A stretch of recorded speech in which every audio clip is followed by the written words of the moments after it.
வெற்றிலை வராகி தாயின் வெற்றி வாக்கு இது.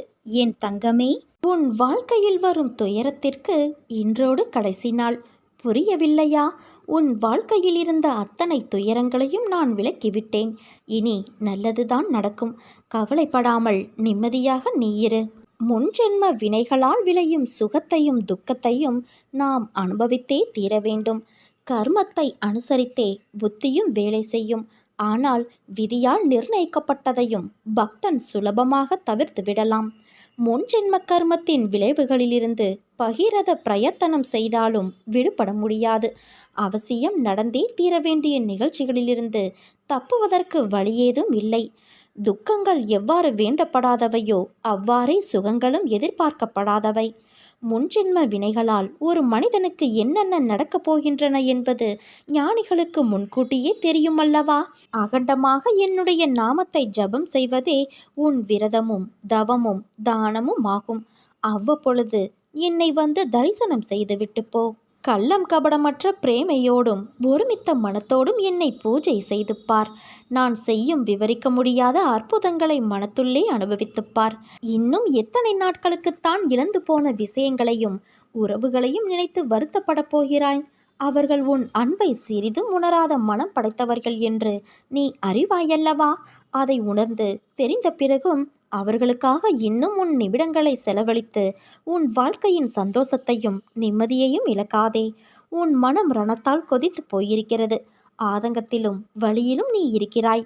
நமக்கென்று ஒரு நாள் வரும், அன்றைக்கு நாம் பேசிக்கலாம் என்று வேதனையில் இருக்கிறாய். நீ பேசி என்ன பயன்? அவர்கள் அப்படித்தான், திருந்தாத மனிதர்கள். அவர்களை கணக்கில் எடுத்து பேசினால் நீதான் நிம்மதி இழப்பாய். அதை ஞாபகம் வைத்துக்கொள். உன்னையும் உன் அன்பையும் கொண்டாடுபவர்கள் இங்கு இருக்கிறார்கள். அவர்களுக்காக நீ சிரி, அழு, வருத்தப்படு, உதவி செய். ஆனால் உன்னை மதிக்காத இடத்தில் ஒரு நிமிடம் கூட தங்காதே. அமைதியாக அவர்களை விட்டு நகர்ந்து வந்துவிடு. அவர்களை பற்றி நீ யோசிக்காதே. உன் கோபம் நியாயமானதுதான். ஆனால் அது உனக்கு வேண்டாம் என் குழந்தையே. அது உன்னையும் உன் நிம்மதி, சிரிப்பு, சந்தோஷத்தையும் தொலைத்துவிடும். உனக்கு எந்த விதமான குழம்பும் நிலையும் வேண்டாம். அனைத்தையும் நீ என்னிடம் கேட்டுவிட்டாய். இனிமேல் உனக்கு வரக்கூடிய எல்லா காலமும் நல்ல காலம்தான். எல்லோரும் உன்னை தலை நிமிர்ந்து பார்க்கும் வகையில் உன்னை நான் வெற்றியில் வாழ வைப்பேன். நீ எதற்கும் கவலைப்படாதே. உன் அம்மா நான் இருக்கிறேன். என் மீது உனக்கு பரிபூரண நம்பிக்கை இருந்தால் உன் வாழ்வில் என்னால் இயலாத காரியம் என்று ஒன்றுமே இருக்க முடியாது. ஆனால் உன் இதயத்தில் ஒரு மூலையிலாவது என் மீது அவநம்பிக்கை இருந்தால் என்னை வணங்கியும் உனக்கு பயனேதும் இருக்க முடியாது. என் தங்கமே, உனக்கான காலத்தை நான் உருவாக்கிவிட்டேன். இன்னும் சில நாட்களில் நீ அதில் பயணம் செய்ய போகிறாய். உன்னை கண்கலங்க நான் என்றுமே விடமாட்டேன் தங்கமே. உன்னை உயர்ந்த நிலைக்கு நான் மாற்றுவேன்.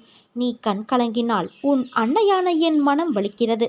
உன் அம்மாவாக, உன் அப்பாவாக நான் என்றும் இருப்பேன்.